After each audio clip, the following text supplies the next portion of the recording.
TP. Chandrasekharan വധക്കേസിൽ ജയിലിൽ കഴിയുന്ന 3 പ്രതികൾക്ക് ശിക്ഷാ ഇളവ് നൽകാൻ വേണ്ടിയിട്ടുള്ള സർക്കാരിന്റെ നീക്കം ആണ് ഞങ്ങൾ ഇന്ന് സഭാ നടപടികൾ നിർത്തിവെച്ച് ചർച്ച ചെയ്യണമെന്ന് ആവശ്യപ്പെട്ടുകൊണ്ട് നിയമസഭയിൽ കൊണ്ടുവന്നു. ദൗർഭാഗ്യകരമെന്ന് പറയട്ടെ, അത് അവതരിപ്പിക്കാനുള്ള അനുമതി ശ്രീമതി കെ രമയ്ക്ക് നൽകിയില്ല. അതിന് ബഹുമാനപ്പെട്ട സ്പീക്കർ ഉയർത്തിയ വാദം ഇങ്ങനൊരു നടപടിയുമായി സർക്കാർ പോകുന്നില്ല എന്നതാണ്. സർക്കാർ നിയമസഭയിൽ പറയേണ്ട, മുഖ്യമന്ത്രി നിയമസഭയിൽ പറയേണ്ട മറുപടിയാണ് സ്പീക്കർ പറഞ്ഞത്. അതിലെ അനൌചിത്യം ഞങ്ങൾ ചൂണ്ടിക്കാട്ടുകയുണ്ടായി. സ്പീക്കർ അല്ലാതെ മറുപടി പറയേണ്ടത്, ഗവൺമെന്റാണ് മറുപടി പറയേണ്ടത്. മാത്രമല്ല, ഞങ്ങളുടെ കയ്യിലുള്ള തെളിവുകൾ വളരെ വ്യക്തമാണ്. അതായത് കണ്ണൂരിലെ jail superintendent 13/6/2024 city police commissioner കണ്ണൂർക്ക് അയച്ച കത്തുണ്ട്. ആ കത്തിൽ ശിക്ഷാ ഇളവ് നൽകേണ്ട പ്രതികളുടെ ലിസ്റ്റ് കൊടുത്തിട്ടുണ്ട്. എന്നിട്ട് അതുമായി ബന്ധപ്പെട്ട മുഴുവൻ റിപ്പോർട്ട്, അവരുടെ പ്രൊബേഷൻ റിപ്പോർട്ടുകൾ സഹിതം ഫയൽ ഹാജരാക്കാൻ കമ്മീഷനോട് പറഞ്ഞിരിക്കുകയാണ്. അതിൽ ടി.പി. ചന്ദ്രശേഖരൻ വധക്കേസിലെ പ്രതികളായ ടി.കെ. രജീഷ്, മുഹമ്മദ് ഷാഫി, അതുപോലെ അണ്ണൻ സിജിത്ത് തുടങ്ങിയ 3 പ്രതികളാണ് ആ കേസിൽ ശിക്ഷാ ഇളവിന് വേണ്ടി കൊടുത്തിരിക്കുന്നത്. ഏറ്റവും രസകരമായ കാര്യം എന്ന് പറയുന്നത്, ഇത് ഹൈക്കോടതി ഇവരുടെ ജീവപര്യന്തം ഇരട്ടിയാക്കി വർദ്ധിപ്പിച്ചു, ഡബിൾ ജീവപര്യന്തമാക്കി. 20 വർഷക്കാലത്തേക്ക് ഇവർക്ക് യാതൊരു ശിക്ഷാ ഇളവും കൊടുക്കരുതെന്നാണ് ബഹുമാനപ്പെട്ട ഹൈക്കോടതി പറഞ്ഞിട്ടുള്ളത്. ഹൈക്കോടതി ചോദിച്ചൊരു പ്രസക്തമായ ചോദ്യമുണ്ട്, who would commit such a barbaric act and why? ഇത്രയും ക്രൂരമായ, നിഷ്ഠൂരമായ കൊലപാതകം എന്തിനു വേണ്ടി, ഇത് ആർക്ക് ചെയ്യാൻ പറ്റും എന്നാണ് കോടതി വളരെ ഇതായിട്ട് പറഞ്ഞത്. അതുകൊണ്ടാണ് 20 വർഷക്കാലത്തേക്ക് ഇവർക്ക് യാതൊരു ശിക്ഷാ ഇളവും കൊടുക്കരുത് എന്ന് പറയുന്നത്. ഈ ശിക്ഷാ ഇളവ് കൊടുക്കുന്നതുമായി ബന്ധപ്പെട്ട് 2018 ബഹുമാനപ്പെട്ട ഹൈക്കോടതി ഒരു ഉത്തരവിറക്കി. ആ ഉത്തരവ് ഇതിനുള്ള മാനദണ്ഡങ്ങൾ നിശ്ചയിക്കണമെന്നാണ്. അതിന്റെ ഭാഗമായി 23/11/2018 സർക്കാർ ഒരു ഉത്തരവിറക്കി. ആ ഉത്തരവിൽ ശിക്ഷാ ഇളവ് നൽകേണ്ട മാനദണ്ഡങ്ങളെ സംബന്ധിച്ച് പറഞ്ഞതിന്റെ ഏറ്റവും അവസാന ഭാഗം, രാഷ്ട്രീയ കൊലപാതക കേസുകളിൽ ഉൾപ്പെട്ടിട്ടുള്ള പ്രതികൾക്ക് 14 വർഷം കഴിയാതെ ഒരു കാരണവശാലും ശിക്ഷാ ഇളവ് കൊടുക്കാൻ പാടില്ലെന്ന് 2018 ഹൈക്കോടതിയുടെ ഉത്തരവിനെ തുടർന്നിറങ്ങിയ ഈ സംഭവത്തിൽ ഒരു ഗൂഢാലോചന നടന്നു എന്ന് ഞങ്ങൾ ആരോപിക്കാനുള്ള പ്രധാനപ്പെട്ട കാരണം, 2022 സർക്കാർ വേറൊരു ഉത്തരവിറക്കി. ആ ഉത്തരവിൽ, നേരത്തെ പറഞ്ഞ ഉത്തരവിലുണ്ടായിരുന്ന രാഷ്ട്രീയ കൊലപാതക കേസുകളിലെ പ്രതികളെ ശിക്ഷാ ഇളവിൽ നിന്ന് ഒഴിവാക്കിയത് മാറ്റി. അപ്പൊ 2022 ഉത്തരവ് പ്രകാരം രാഷ്ട്രീയ കൊലപാതക കേസുകളിലെ പ്രതികൾക്ക് ജാമ്യം കൊടുക്കാം, അവർക്ക് ശിക്ഷാ ഇളവ് കൊടുക്കാൻ പറ്റും എന്നുള്ളൊരു പ്രധാനപ്പെട്ട കാര്യമാണ്. മാത്രമല്ല, കേരള പ്രിസൺസ് 10 അത് ഈ 2022 ഉത്തരവിൽ ബാധകമല്ല എന്ന് പറഞ്ഞിരിക്കുന്നത്. സെക്ഷൻ 78(2) വകുപ്പിൽ, ആ ആക്ടിലെ പറയുന്നത്, ഇവരുടെ മൊത്തം ശിക്ഷ ഇളവ് എന്ന് പറയുന്നത് അവർക്ക് കൊടുത്തിരിക്കുന്ന പരോള്, അവർക്ക് കൊടുത്തിരിക്കുന്ന ആനുകൂല്യങ്ങൾ അതിന്റെ 1/3 പാടില്ലെന്നാണ് വളരെ വ്യക്തമായി പറഞ്ഞിരിക്കുന്നത്.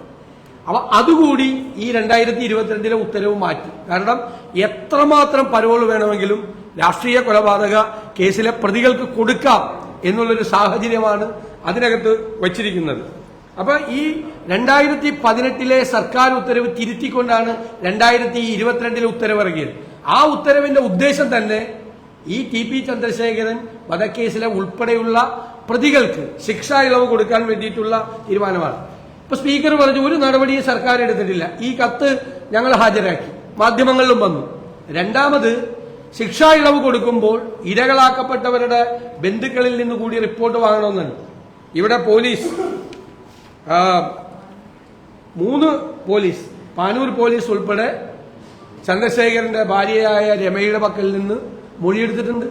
അപ്പൊ നടപടിക്രമമായിട്ട് മുന്നോട്ട് പോവാണ്. ജയിൽ സൂപ്രണ്ട് പറഞ്ഞ നടപടിക്രമങ്ങൾ, ശിക്ഷാ ഇളവ് കൊടുക്കാനുള്ള നടപടിക്രമങ്ങൾ, പ്രൊബേഷൻ റിപ്പോർട്ട് കൊടുക്കണം, ബന്ധുക്കളുടെ മൊഴികൾ മേടിക്കണം. ഇതെല്ലാം മേടിച്ച് നടപടിക്രമങ്ങളുമായി മുമ്പോട്ട് പോവാണ്. രമയുടെ മൊഴി എടുത്തു കഴിഞ്ഞു. എന്നിട്ട് സ്പീക്കർ എങ്ങനെയാണ് സർക്കാരിന് വേണ്ടി പറയുന്നത് ഒരു നടപടിയും നടക്കുന്നില്ല എന്ന്? ശിക്ഷാ ഇളവ് കൊടുക്കാനുള്ള നടപടികളുമായി പോവുകയാണ്. ഇതിനകത്ത് ഏറ്റവും പ്രധാനപ്പെട്ട കാര്യം എന്ന് പറയുന്നത് എല്ലാ സൗകര്യങ്ങളോടുകൂടി ഈ ക്രൂരമായ കൊലപാതകം ചെയ്ത പ്രതികൾ ജയിലിൽ വാഴുകയാണ്. അവർക്ക് ഇഷ്ടമുള്ള ഭക്ഷണം, അവരാണ് മെനു തീരുമാനിക്കുന്നത്. തലേ ദിവസം നാളെ എന്ത് ഭക്ഷണം വേണം, ഇഷ്ടമുള്ള മദ്യം, അവർക്ക് മയക്കുമരുന്ന്, എല്ലാ സൗകര്യങ്ങളും ജയിലിൽ കൊടുക്കും. അവർക്ക് ഇഷ്ടമുള്ള മൊബൈൽ ഫോൺ, ഏത് സമയത്തും അവർക്ക് മൊബൈലിൽ വിളിക്കാം, ആരെയും ബന്ധപ്പെടാം. പ്രതികൾ അവിടെ അഴിഞ്ഞാടുകയാണ് ജയിലിൽ. യഥാർത്ഥത്തിൽ ഈ ഒരു പ്രതി പരോൾ നിരവധി പ്രാവശ്യമാണ് പരോൾ കൊടുത്തിരിക്കുന്നത്. ഇപ്പോ രമ നിയമസഭയിൽ ചോദിച്ച ചോദ്യത്തിന് ഈ പരോളിന്റെ ഡീറ്റെയിൽസ്, ചന്ദ്രശേഖരൻ വധക്കേസിലെ പ്രതികളുടെ പരോളിന്റെ ഡീറ്റെയിൽസ് ചോദിച്ചിട്ട് 5 മാസമായിട്ട് തന്നിട്ടില്ല. 5 മാസമായിട്ട് തന്നിട്ടില്ല. കാരണം അത്രമാത്രം പരോൾ അവർക്ക് കൊടുത്തു കഴിഞ്ഞു. ഒരു പ്രതിക്കും കൊടുക്കാൻ പറ്റാത്തതിനേക്കാൾ കൂടുതൽ അവർ പരോളിലാണ്. പരോളിൽ പോയ ഈ പ്രതികൾ, ഒരു പ്രതി കിർമാനി മനോജ് മയക്കുമരുന്ന് കേസിൽപ്പെട്ടു. TK രജീഷ് ഇപ്പൊ ശിക്ഷ ഇളവ് കൊടുക്കാൻ പോയ ആളെ കർണാടക പോലീസ് വന്ന് അറസ്റ്റ് ചെയ്തു. ഒരു തോക്ക് കേസിൽ പുറത്തിറങ്ങിയപ്പോ തോക്ക് കേസിൽ പ്രതിയായി. 2 പേരെ കർണാടകത്തിൽ നിന്ന് അറസ്റ്റ് ചെയ്തപ്പോൾ അതുമായി ബന്ധപ്പെട്ട് ഇയാളെ കർണാടക പോലീസ് അറസ്റ്റ് ചെയ്തു. കൊടി സുനി സ്വർണ്ണക്കടത്ത് കേസിൽ ബന്ധപ്പെട്ടു. മുഹമ്മദ് ഷാഫി സമാനമായ കേസിൽ വന്നു. MC അനൂപ് ജയിലിൽ കഞ്ചാവ് കച്ചവടം നടത്തുമെന്നാണ് വാർത്ത വന്നത്. അദ്ദേഹം പുറത്തുനിന്ന് കഞ്ചാവ് എത്തിച്ച് 10 ഇരട്ടി വിലയ്ക്ക് ജയിലിൽ തന്നെ വിറ്റ് മാസം 50,000 രൂപ ലാഭം ഉണ്ടായിരുന്നു ഒരു പ്രതി. ഇതെല്ലാമാണ് അവിടെ നടക്കുന്നത്.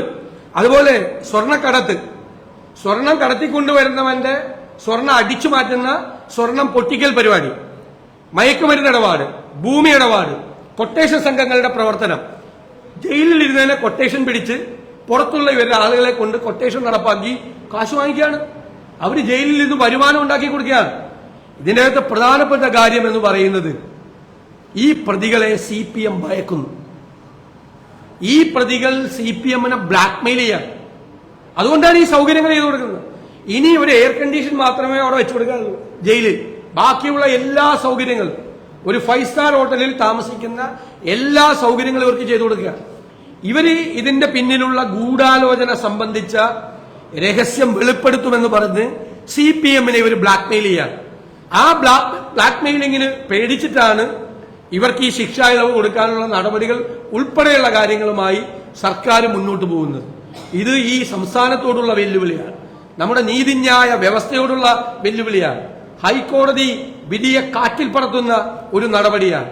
കേരളം ഞെട്ടിത്തിരിച്ചു പോയ ഒരു ക്രൂരമായ കൊലപാതകം നടത്തിയ പ്രതികളെ CPM പോലുള്ള ഒരു പാർട്ടി എത്രമാത്രം ചേർത്തു പിടിക്കുന്നു, എത്രമാത്രം തണൽ പിരിച്ചു കൊടുക്കുന്നു, എത്രമാത്രം കുട പിടിച്ചു കൊടുക്കുന്നു എന്നതിന്റെ ഏറ്റവും അവസാന ഉദാഹരണമാണ്.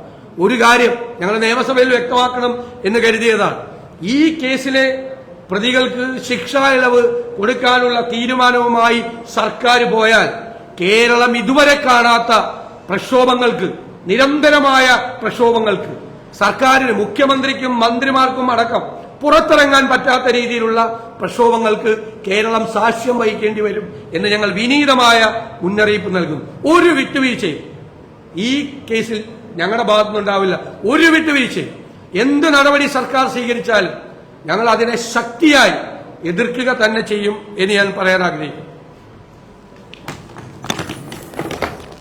ശ്രീമതി രമ അടിയന്തര പ്രമേയം അവതരിപ്പിക്കാൻ തയ്യാറായി പറയാനുണ്ടാവും. പ്രതിപക്ഷ നേതാവ് വളരെ കൃത്യമായും വിശദമായും തന്നെ ഇന്നത്തെ സംഭവവികാസങ്ങളെക്കുറിച്ച് പറഞ്ഞു. ഇന്ന് പകൽ പോലെ കേരള ജനതയുടെ മുമ്പിൽ വെളിച്ചത്തായ ഒരു വിഷയം, ദിവസങ്ങളായി മീഡിയകളൊക്കെ ചർച്ച ചെയ്തുകൊണ്ടിരിക്കുന്ന ഒരു വിഷയം. ഇവർക്ക് ജയിലിൽ നിന്ന് ഇളവ് അനുവദിക്കാൻ നോക്കി, തടവ് ശിക്ഷ ഇളവ് ചെയ്യാൻ നോക്കി എന്നുള്ളത് സുവ്യക്തമായ ഒരു സംഗതി. അങ്ങനെ ഒന്ന് ഇല്ലേ ഇല്ല, അതുകൊണ്ട് ചർച്ച ചെയ്യേണ്ടതും ഇല്ല എന്ന് പറഞ്ഞത് ഒരു വിധത്തിലും സത്യവുമായി യാതൊരു ബന്ധവും ഇല്ലാത്ത ഒന്നാണ് എന്നുള്ളത് വ്യക്തമാണ്. അതിൻ്റെ പേപ്പറുകളാണ് നമ്മുടെ കയ്യിൽ ഇരിക്കുന്നത്.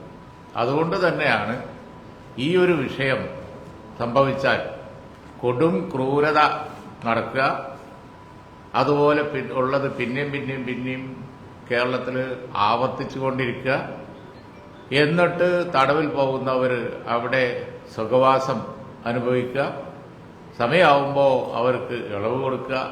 ഇതൊന്നും ഒരു സിവിലൈസ്ഡ് സ്റ്റേറ്റിൽ, ഒരു ഇതുപോലുള്ള കേരളം പോലുള്ള ഒരു സംസ്ഥാനത്ത് നടക്കാൻ പാടില്ല. അതുകൊണ്ട് തന്നെയാണ് ഇതിനെതിരായി വളരെ ശക്തമായ നിലപാടെടുക്കും എന്ന് പ്രതിപക്ഷ നേതാവ് പറഞ്ഞത്. ഞാനും അത് ആവർത്തിക്കുന്നു. ശ്രീമതി രമ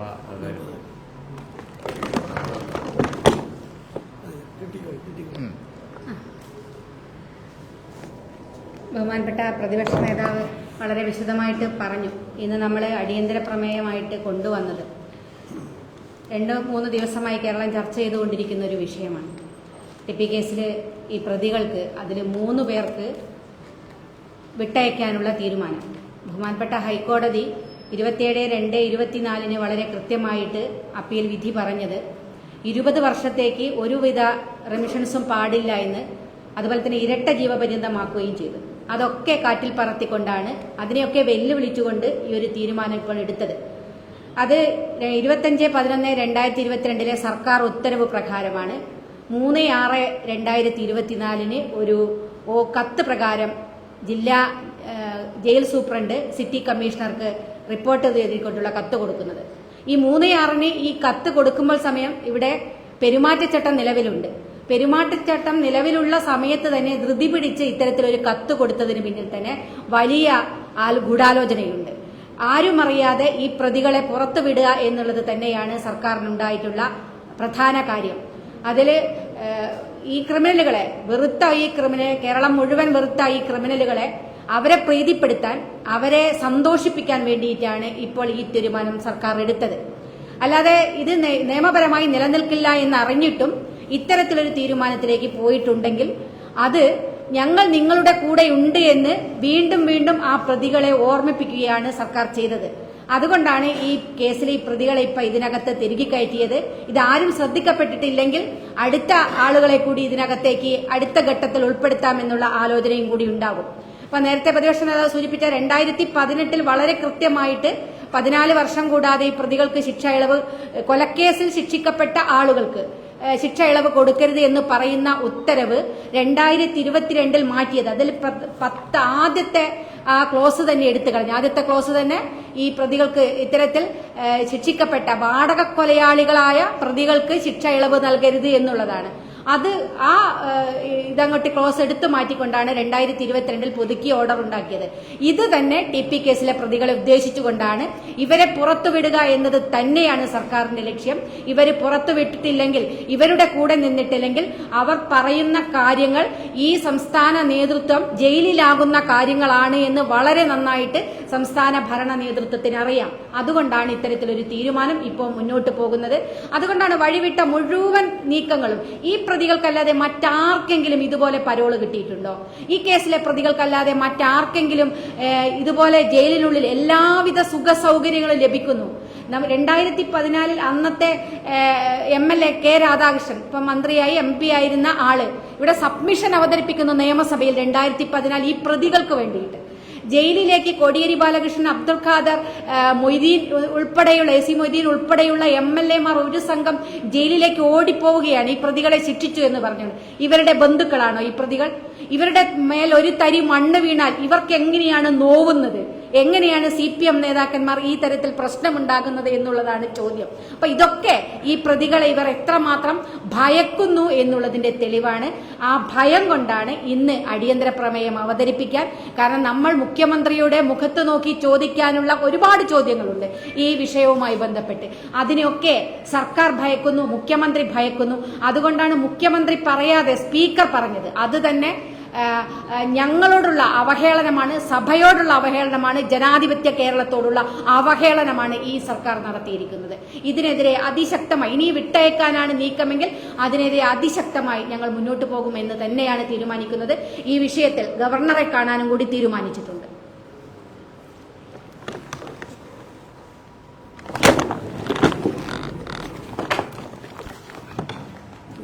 TP കേസ് പ്രതികൾക്ക് ശിക്ഷയിളവ് നൽകാനുള്ള ഗവൺമെന്റ് സമീപനം അത് വളരെ കൃത്യമായ നിലയിൽ മുമ്പോട്ട് പോവുകയാണ്. അതാണ് ഇവിടെ ബഹുമാനപ്പെട്ട പ്രതിപക്ഷ നേതാവ് ഇവിടെ സൂചിപ്പിച്ചത്.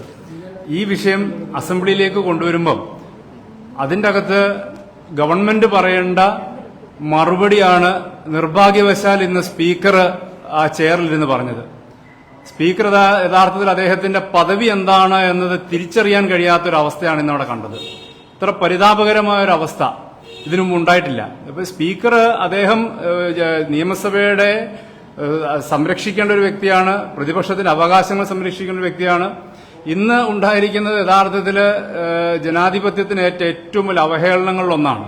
സ്പീക്കർ സ്വന്തം പദവി മറന്ന് പെരുമാറിയതാണ് ഇവിടെ കാണാൻ കഴിഞ്ഞത്. ഇപ്പൊ TP വധക്കേസിലെ പ്രതികളെ സംബന്ധിച്ചും അതിന്റെ പശ്ചാത്തലമൊക്കെ ഇവിടെ പ്രതിപാദിച്ചു.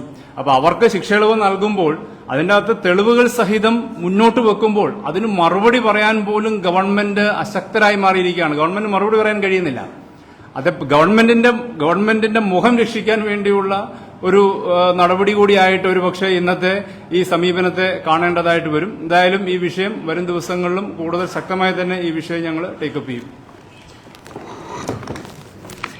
TP വധക്കേസിൽ പ്രതികളെ രക്ഷിച്ചുകൊണ്ട് ഗവൺമെന്റ് കള്ളക്കളി നടത്തുന്നു എന്നുള്ളത് ഏറ്റവും പ്രതിഷേധാർഹമായ കാര്യമാണ്. കാരണം ഇത്തരം കേരളത്തെ ഞെട്ടിച്ച നിഷ്ഠൂരമായ കൊലപാതകത്തിൽ ഹൈക്കോടതി തന്നെ ഏറ്റവും രൂക്ഷമായ നിലയിൽ ഇത് വിലയിരുത്തപ്പെട്ട സാഹചര്യത്തിൽ അതിന്റെ ഒരു ഗൌരവം ഉൾക്കൊണ്ടുകൊണ്ട് ഈ പ്രശ്നം സഭയിൽ ചർച്ച ചെയ്യാൻ അനുവദിക്കുക എന്നുള്ള ജനാധിപത്യ മര്യാദയായിരുന്നു. അതിന് പകരം സർക്കാർ ഭയപ്പെട്ട് ഒളിച്ചോടുകയാണ്. ഇതിനെല്ലാം ഫേസ് ചെയ്യാൻ സർക്കാർ ഭയപ്പെടുകയാണ്. അതുകൊണ്ട് മുഖ്യമന്ത്രി അടക്കമുള്ളവരെ രക്ഷിക്കാൻ വേണ്ടി സ്പീക്കർ ഇവിടെ പാർട്ടിയുടെ വിപ്പ് പാലിക്കുന്ന ഒരു വിശ്വസ്തനായി നിയമസഭയെ അവഹേളിക്കുന്ന നിലയിലേക്ക് തരം താന്നു എന്നുള്ളതാണ് ഇന്നുണ്ടായിരിക്കുന്ന നിർഭാഗ്യകരമായ അവസ്ഥ. ഇതിൽ ശക്തമായ പ്രതിഷേധം രേഖപ്പെടുത്തുകയാണ്.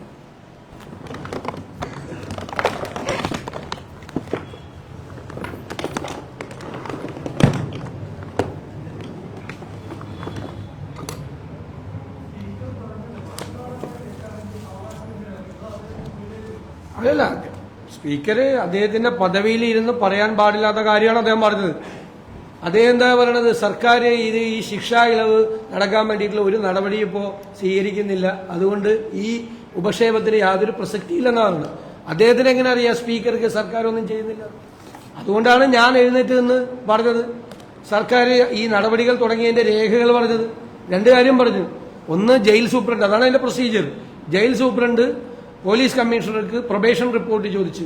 പിന്നെ പോലീസ് രമേ ഉൾപ്പെടെയുള്ള ബന്ധുക്കളുടെ മൊഴിയെടുത്ത് ഈ റിപ്പോർട്ട് ജയിൽ വകുപ്പിന് കൊടുക്കുമ്പോഴാണ് ജയിൽ വകുപ്പ് അടുത്ത പ്രൊസീജിയറായിട്ട് പിന്നെ അത് ഗവൺമെന്റ് വഴി ഗവർണർക്ക് കൊടുക്കുന്നത്. ഗവർണർ അങ്ങനെയാണ് ശിക്ഷ ഇളവ് കൊടുക്കുന്നത്. ഇതിനു മുമ്പ് പറഞ്ഞല്ലോ, 2018 സർക്കാർ ഉത്തരവ് മാറ്റി 2022 ഈ പ്രതികളെ പുറത്തിറക്കാൻ വേണ്ടിയിട്ടുള്ള പൊളിറ്റിക്കൽ മർഡർ കേസിലെ പ്രതികൾക്ക് 14 വർഷം ആകാതെ ശിക്ഷാ ഇളവ് കൊടുക്കരുത് എന്ന 2018 ഉത്തരവ് തിരുത്തി. ആ ഭാഗം അങ്ങനെ തന്നെ എടുത്തു മാറ്റി. പിന്നെ ഞാൻ പറഞ്ഞല്ലോ, ഈ prisoners Kerala prisons and correctional service act അതിലെ 78(2) എന്താ പറയണമെന്നറിയോ? അതാണ് അത് എടുത്തു മാറ്റി. അത് പറയുന്നത് all kinds of parole, remission and leave granted to the prisoners shall in no case exceed 1/3 of the sentence. അതായത് ടോട്ടൽ ശിക്ഷ കാലയളവിന്റെ 1/3 ഇത് കൂടരുതെന്നാണ് പറഞ്ഞിരിക്കുന്നത്. പരോള്, ശിക്ഷാ ഇളവ്, ലീവ് എന്നിങ്ങനെയുള്ള എല്ലാ ഇളവുകളും കൂടി ശിക്ഷയുടെ 1/3 കാലയളവിൽ കൂടാൻ പാടില്ല. നിയമമാണ്. അതെടുത്തങ്ങ് മാറ്റി. അത് ഈ 2022 ഉത്തരവിൽ അതെടുത്തു മാറ്റി. It is made clear that the provisions in section 78(2) will not stand in the way of granting special remission by invoking powers of conferred under Article 161 of the Constitution of India. Article 161 അനുസരിച്ചിട്ടാണ് ശിക്ഷാ ഇളവ് കൊടുക്കുന്നത്. അപ്പൊ ഈ ആക്ടിന്റെ 78(2) അനുസരിച്ച് ഇവരുടെ പരോളും ഇതെല്ലാം കൂടി എണ്ണി നോക്കുമ്പോൾ മൊത്തം ശിക്ഷ കാലയളവിന്റെ 1/3 താഴെ ആകാൻ പാടുള്ളൂ. അങ്ങനെ ഒരു തടസ്സം ഉണ്ടായിരുന്നു. ആ തടസ്സവും കൂടി TP ചന്ദ്രശേഖരൻ കേസിലെ പ്രതികൾക്ക് മാറ്റിക്കൊടുത്താണ്. അപ്പൊ ഈ 2022 സർക്കാർ ഉത്തരവ് വളരെ ബുദ്ധിപൂർവ്വം മുൻകൂട്ടി TP കേസിലെ പ്രതികൾക്ക് ശിക്ഷാ ഇളവ് കൊടുക്കാൻ വേണ്ടി ഉണ്ടാക്കി വെച്ചതാണ്. അതുകൊണ്ടാണ് ജയിൽ സൂപ്രണ്ട് കമ്മീഷണർക്ക് കത്ത് കൊടുത്തപ്പോൾ സൂചന 1 എന്താ ജിയോ ഗവൺമെന്റ് ഓർഡർ MS ഏതാ ഈ 2022 ഉത്തരവാണ്. ആ ഉത്തരവ് പ്രകാരമാണ് ഈ കത്ത് ഈ നടപടിക്രമം ആരംഭിച്ചത്. മനസ്സിലായി? ആ ഉത്തരവ് പ്രകാരം ആ ഉത്തരവ് സൂചനയായിട്ട് വെച്ചേക്കുക. അപ്പൊ 2022 ആരംഭിച്ചു ഈ ഗൂഢാലോചന ഈ TP ചന്ദ്രശേഖരൻ കേസിലെ പ്രതികളെ പുറത്തിറക്കാൻ വേണ്ടിയിട്ട്. എന്നിട്ട് ഇപ്പൊ ഒന്നുമില്ല എന്ന് സ്പീക്കർ പറഞ്ഞ സ്പീക്കർക്ക് എങ്ങനെ അറിയുന്നു? സ്പീക്കർ അല്ലല്ലോ, ആഭ്യന്തര വകുപ്പിന്റെ ചുമതലയുള്ള ജയിൽ വകുപ്പിന്റെ ചുമതലയുള്ള മുഖ്യമന്ത്രിയാണ് മറുപടി പറയേണ്ടത്, സ്പീക്കറല്ല. സ്പീക്കർക്ക് എവിടെ ഈ ഇൻഫർമേഷൻ? സ്പീക്കറുടെ ലെജിസ്ലേച്ചർ സെക്രട്ടേറിയറ്റിൽ ഈ ഇൻഫർമേഷൻ ഇല്ലല്ലോ. ഇത് ഗവൺമെന്റിനല്ലേ ഇൻഫർമേഷൻ ഉള്ളത്, ഹോം ഡിപ്പാർട്ട്മെന്റിനാണ്, ആഭ്യന്തര വകുപ്പിന്റെ ചുമതലയുള്ള ജയിൽ വകുപ്പിന്റെ ചുമതലയുള്ള ആൾക്ക്. അതിന്റെ ഉത്തരം മുഖ്യമന്ത്രിയാണ് പറയേണ്ടത്, സ്പീക്കറല്ല. അല്ല, ഞങ്ങളത് ആലോചിക്കും. ഞാനിപ്പോ പറഞ്ഞെന്ന് മാത്രമേ ഉള്ളൂ. ഞങ്ങൾ അതിന് ഇംപ്രപ്പറേറ്റിയാണ് ഞങ്ങൾ വ്യക്തമായിട്ട് പറഞ്ഞത്.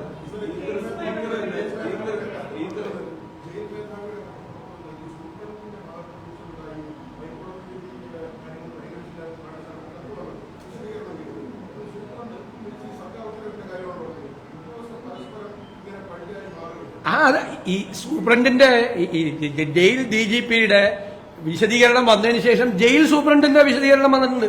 ജയിൽ സൂപ്രണ്ട് പറഞ്ഞത് 2022 ഈ സർക്കാർ ഉത്തരവ് അനുസരിച്ചിട്ടാണ് ഞാൻ ഈ ലിസ്റ്റ് തയ്യാറാക്കിയെന്നാണ്.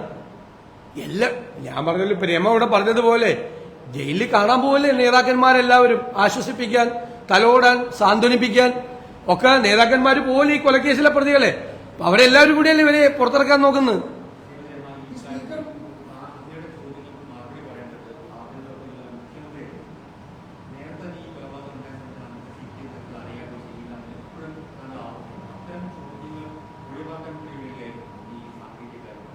അതെ, തീർച്ചയായിട്ടും സർക്കാർ ഭയക്കുന്നു. ആ ചോദ്യങ്ങളൊക്കെ മുഖ്യമന്ത്രിയോട് ചോദിക്കുമെന്ന് മുഖ്യമന്ത്രിക്ക് നന്നായിട്ട് അറിയാം. അത് തന്നെയാണ് മുഖ്യമന്ത്രി ഒന്നും പറയാതെ സ്പീക്കറെ കൊണ്ട് പറയുന്നത്. നിങ്ങൾ മനസ്സിലാക്കേണ്ടത്, ഇത്രയും ക്രൂരമായൊരു കൊലപാതക കേസിലെ പ്രതികൾ ജയിലിൽ കിടന്നുകൊണ്ട് നടത്തിയ കുറ്റകൃത്യങ്ങളുടെ ലിസ്റ്റാണ് ഞാൻ വായിച്ചത്. ഈ നാട്ടിലെ എല്ലാ ഷെയ്ഡി ഏർപ്പാടിലും, എല്ലാ സാമൂഹ്യവിരുദ്ധ പരിപാടികളിലും, കൊട്ടേഷൻ പരിപാടിയും എല്ലാം അവരവിടെ ഇരുന്ന് ചെയ്യുവാണ്. അവരെ നിയന്ത്രിക്കാൻ ആരുമില്ല. വയനാട്ടിൽ റിസോർട്ടിൽ പരോളിലിറങ്ങിയ പാർട്ടി മയക്കുമരുന്ന് പാർട്ടി നടത്തി. ഈ പരോളിലിറങ്ങിയ പ്രതികൾ മയക്കുമരുന്ന് പാർട്ടി റിസോർട്ടിൽ വയനാട്ടിൽ എന്തും ചെയ്യാം. അവർ പുറത്തിറങ്ങിയാൽ ആരെയും ഭീഷണിപ്പെടുത്താം, ആരെയും പേടിപ്പിക്കാം, ആരെയും ഭയമില്ലാതെ അവരെ ഭയന്ന് ജീവിക്കുന്ന ഒരു സർക്കാരാണ്, ഒരു പാർട്ടിയാണ് ഈ സർക്കാരും CPM-ഉം. അവരെ പേടിച്ച ഇവർ ജീവിക്കുന്നത്, അവരെ ഭയന്നിട്ട്.